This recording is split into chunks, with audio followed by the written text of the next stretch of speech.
It is President's Day, and tonight many people are thinking of former President Jimmy Carter, who is at home receiving hospice care. The 98-year-old decided to spend his remaining time at home with his family instead of receiving additional medical treatment. The Carter family has asked for privacy and is grateful for concern that has been shown by so many.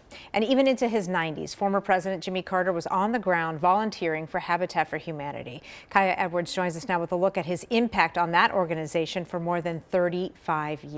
Hi, Kaya. Hi, Rena. Former St. Paul Mayor Chris Coleman currently leads the Twin Cities Habitat for Humanity, and he was there when the former president visited in 2010.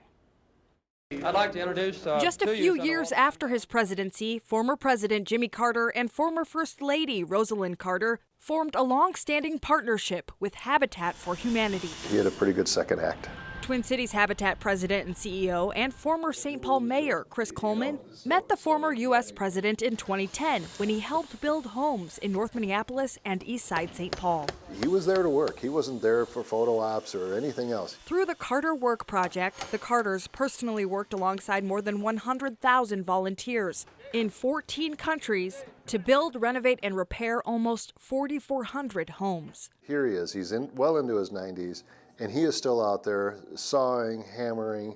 And so when people would say, oh, I can't volunteer for Habitat, I'd say, if Jimmy Carter in his 90s can volunteer for Habitat, I think you can too. But in recent years, they passed the reins. Jimmy Carter now in hospice. That's a tradition that continues even though the Carters haven't been able to be a part of it. Trish Yearwood and Garth Brooks are now kind of the stepping in the place of Jimmy and Rosalynn. And the Twin Cities Habitat plans to build or renovate about 65 homes this year. When we can get a family into home ownership, that changes that family for generations. The fact that the Carters put their own name and attached their own legacy was incredibly important, and it's why we have such a stellar reputation across the globe.